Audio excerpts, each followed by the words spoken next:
everyone. I'm going to reintroduce myself. Thank you so much for taking the time to join in this session. I'm excited.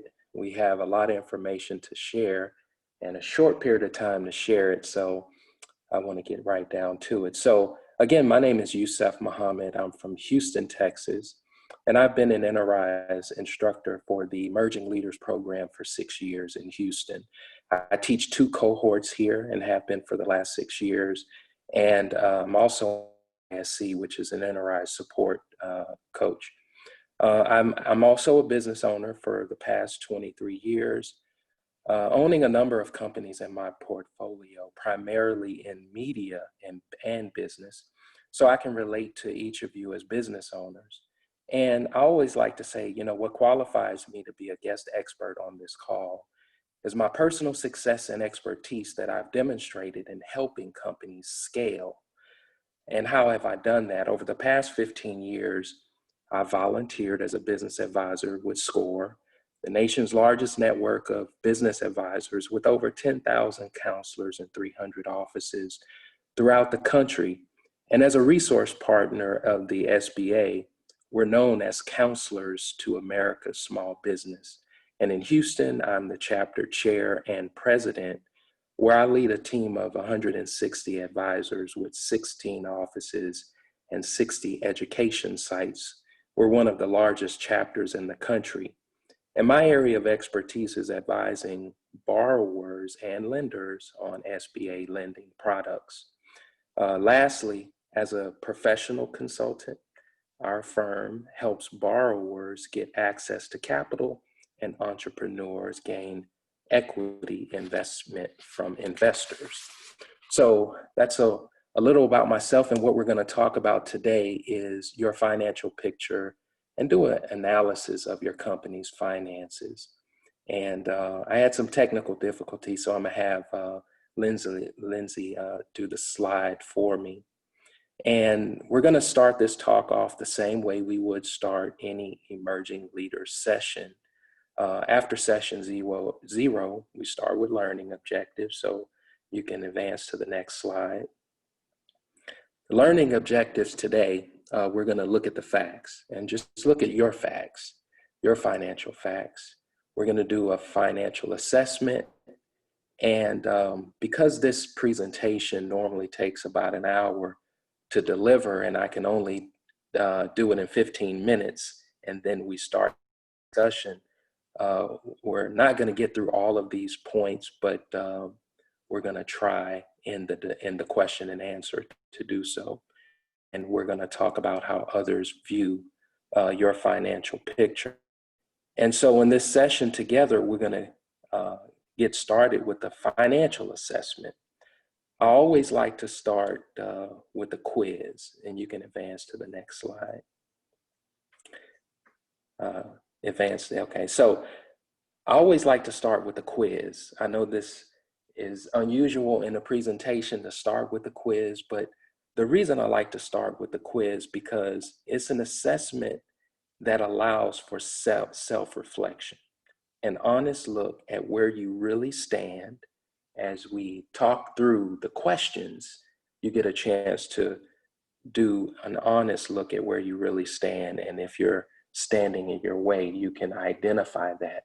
And the quiz is not for me to ask you the question and you give the answer to start. It's just for you to kind of think. It's to start this thinking process. And then when we open for question and answers, we can start to answer some of the questions. All right.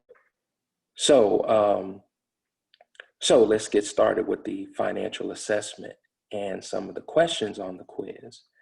The first question I always like to start with is, are you solvent? And, whenever I do a presentation and I talk about finances and I ask this question, a lot of people, believe it or not, don't even know the definition of the word, let alone knowing if they're solvent or not. Well, I think it's an important first question to ask. Why is that? Because if you can recall in the Emerging Leaders session, when we went through the financial module, and we focused on the balance sheet. The balance sheet gave us a snapshot of where you are today as of that date that that balance sheet was pulled.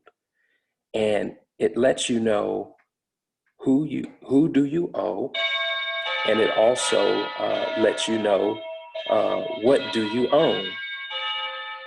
Excuse me for the bell in the background. But in looking at who do you owe and what do you own, it answers that question of solvency. And the definition is, do you have assets in excess of liabilities? So does your assets outweigh your liabilities? And why is that an important question? It's very important because it measures your company's capacity to pay its debts when they become due. It's an asset test to determine your liquidity. And so we have to make that assessment. And when you're looking at that balance sheet, again, you take a look at your cash position, because we know cash is king, and our cash position is important. So we know, do we have enough cash to pay our bills? And because of this COVID-19, a lot of us are in the position where we may not have the cash necessary to pay our bills, and we may not have the cash to survive 6 months or a year in the future.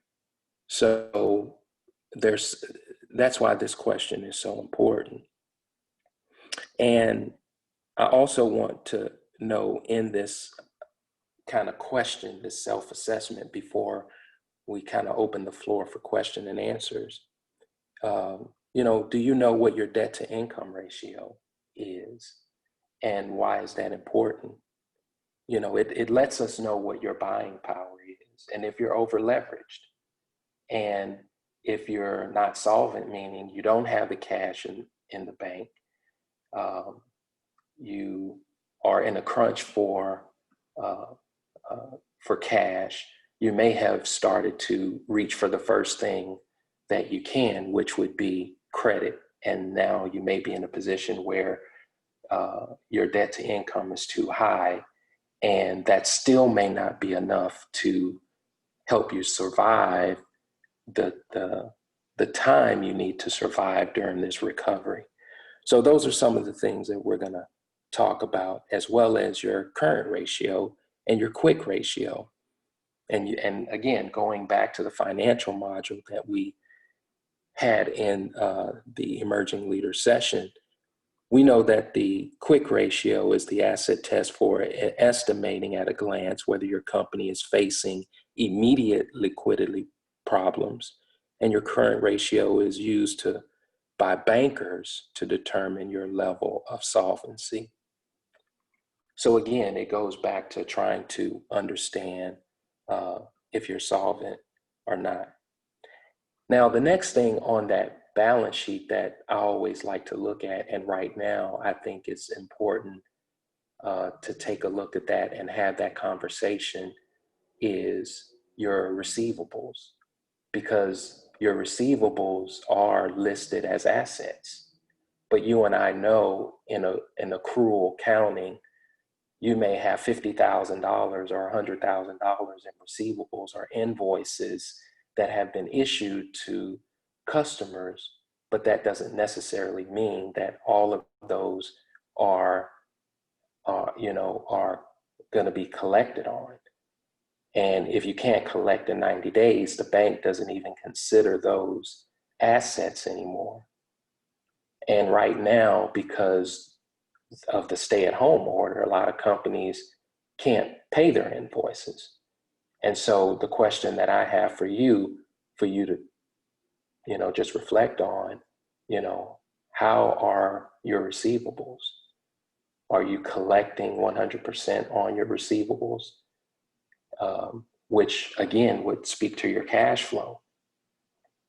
And if you are having challenges on collection, what are your plans? And how do you plan on adapting to the current climate in order to recover. So these are just some items that I want to discuss as a part of this talk. And Lindsay, this time I'm going to kind of stop there so we can have the discussion. Because if I start to get into other topics, I want to give enough time for us to talk and have an open dialogue. So if you don't mind, if you can open it up now so we can.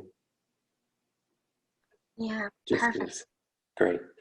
Perfect. Thank you. I think those are such great questions in the quiz and kind of that self-analysis of business and good reminders. I think, for some folks it's been 7, 8 years since you were in the program and maybe took the time to kind of look in on the finances, but for other folks, that financial dashboard is still fresh but still super relevant, particularly during times of crisis. So we did have some questions come in, and one of the first ones on here is how do you measure assets if they haven't been booked as assets? For example, computers and printers are booked as expenses rather than assets, but if you needed to liquidate them, they would become assets. So how would you measure those assets right now? I think you answered the question. I mean, unless you're looking to liquidate, they're fixed assets.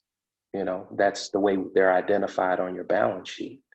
They're fixed assets. And then, unless you're ready to dissolve and convert them into cash, which hopefully we're not looking to do it, in this time from a recovery standpoint, we're hopefully thinking more of a strategy to adopt and to, figure out how can